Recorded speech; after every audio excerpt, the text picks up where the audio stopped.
nothing cures an illegal arrest. Nothing cures an illegal arrest, but you have to prove that the arrest was illegal yet. Di po ba? Ano daw yung palusot ni Congressman Acop? Nothing cures an illegal arrest, but you have to prove that the arrest was illegal. Tanga-tanga pala tong kongresistang ito eh. Alam mo, Congressman Acop, simple lang yan. Huwag kang aaresto ng tao kung wala kang pinanghahawakang basihan.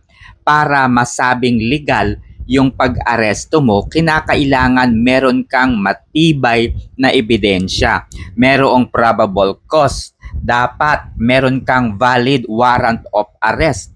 O kaya naman, kung walang warrant of arrest, kinakailangan yung isang krimen ay naaktuan mo in real situation para pwede mong hulihin yung kriminal in flagrante delicto.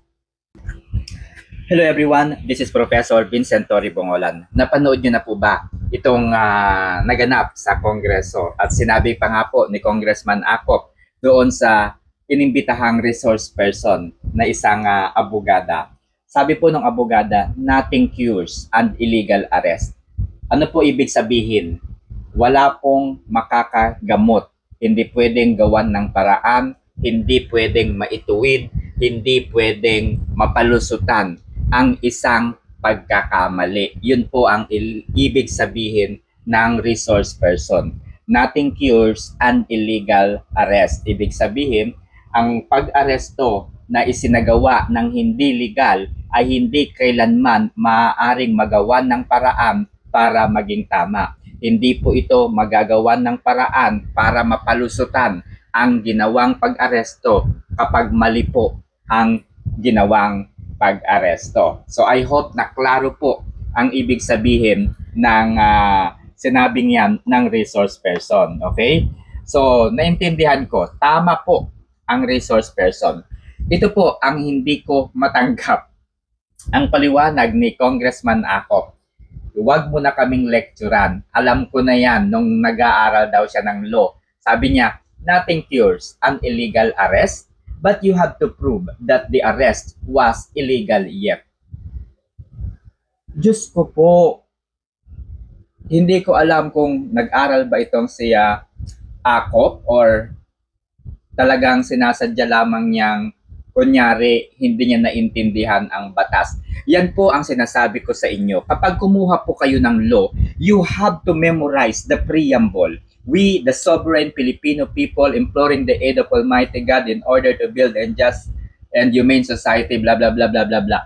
Dapat gamitin ninyo yung preamble para sa lahat ng mga mababasa ninyong batas ay naka-anchor dyan sa preamble. Okay? Parang ang mga sinasabi ninyo dyan sa Kongreso ay naka-anchor sa saligang batas. Kasi kapag yung ginagawa ninyo, ipinakikita ninyo dyan sa Kongreso na yan, ay hindi po naka-anchor sa kung ano ang sinasabi ng ating saligang batas, kayo po mismo ay mawawala doon sa talagang direksyon na dapat ninyong tahakin at ipakita sa publiko. Kayo po ay isang lawmaker. Kayo po ay nasa Kongreso. Kayo ang tagabalangkas ng ating saligang batas and yet hindi kayo nagbabase sa preamble. Hindi kayo nagbabase sa ating saligang batas. Kaya ganyan, ang nangyayari yung interpretasyon ninyo, nagkakanda gulo-gulo na.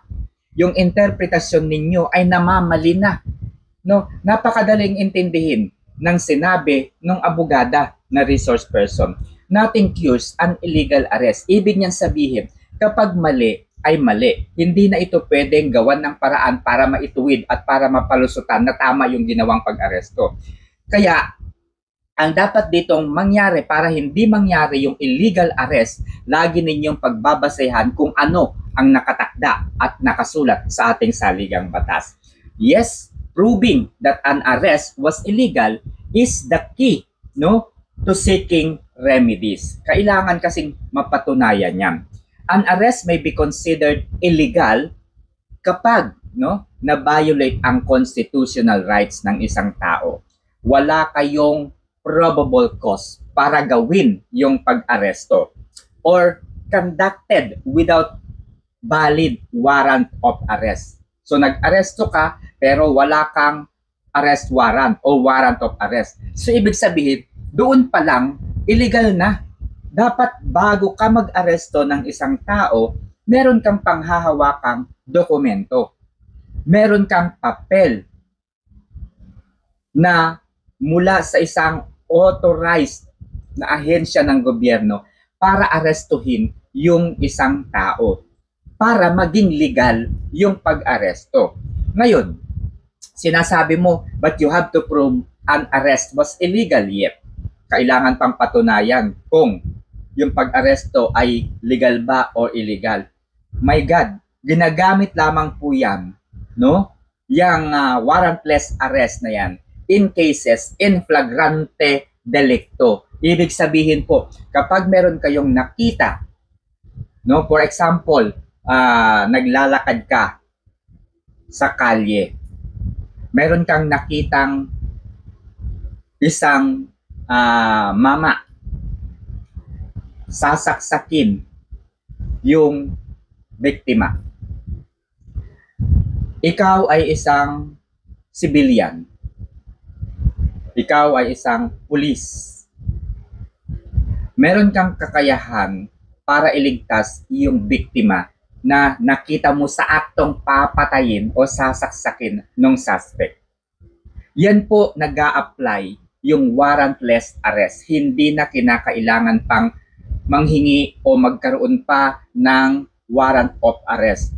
Pwede mong hulihin yung suspect para mapigilan yung krimen na maaaring mangyari, para mapigilan yung pagpatay o pagpapahamak doon sa biktima. Diyan po gumagana yung tinatawag nating citizen's arrest or warrantless arrest. Okay? So, pwede po yung warrantless arrest if nakita mo sa akto yung kriminal na gumagawa at gagawin po in real time yung isang krimen in flagrante delicto. Okay? So, napakadali, di ba? Doon pa lang, malalaman mo na kaagad kung yung pag-aresto ba ay illegal or hindi. Kung hindi naman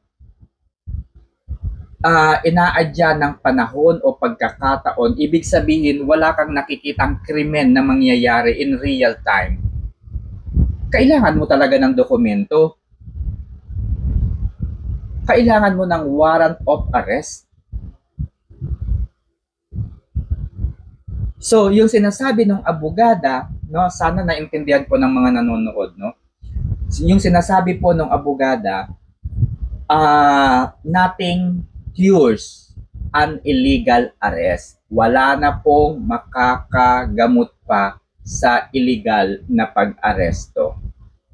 Ang tama po yung babae. Wala pong makakagamot. Kasi nga, kung ikaw, Congressman ako, hinuli mo yung isang tao na wala ka namang valid na warrant of arrest, hinuli mo yung tao, doon pa lang illegal na, hindi mo na yun pwedeng palusutan pa. Illegal yung ginawa mo. Very simple. Ikaw, yung ginagawa mo, ginagawan mo ng paroon, sinasabi mo pa, kailangan mo kasing patunayan kung yung illegal arrest nga ay illegal or not. My God, napakasimple lang yung sagot. Attorney ka pala. Ngayon ko lang nalaman. No, ngayon ko lang nalaman. Kayo mga kababayan, intindihin nyo nga. Oh.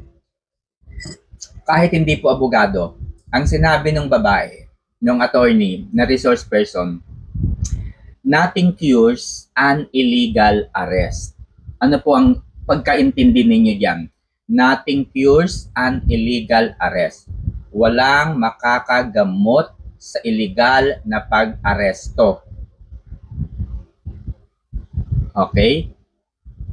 Ngayon, ang paliwanag ni Congressman Acop, totoo, walang makakagamot sa illegal na pag-aresto, pero kailangan mong patunayan na ang pag-aresto ay illegal or legal.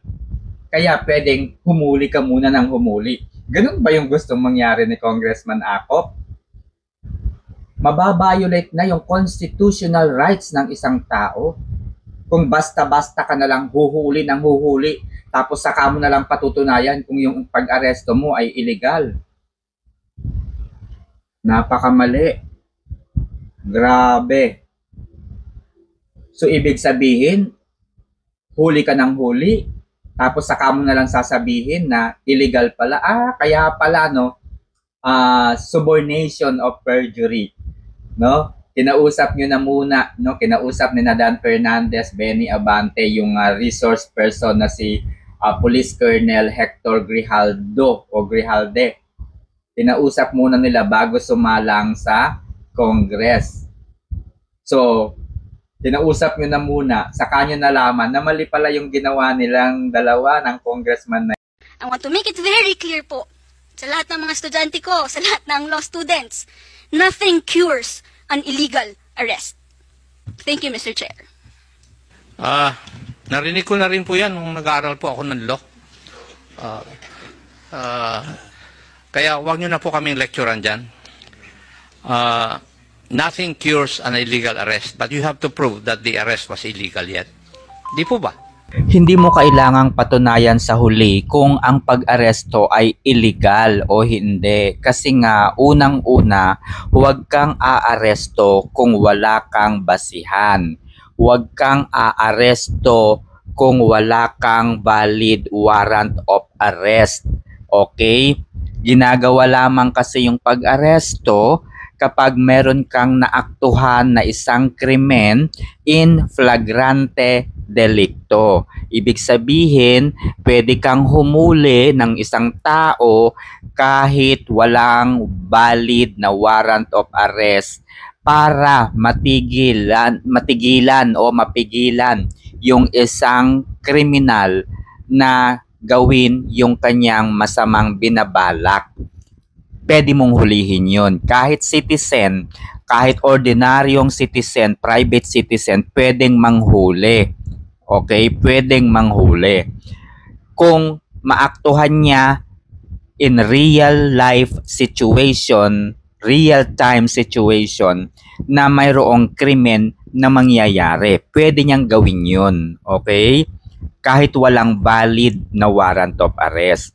So, simple lang, hindi mo kinakailangang mag-aresto ka muna, tapos saka na lang natin isipin kung yung gagawin natin ay illegal or tama. Ang tanga mo.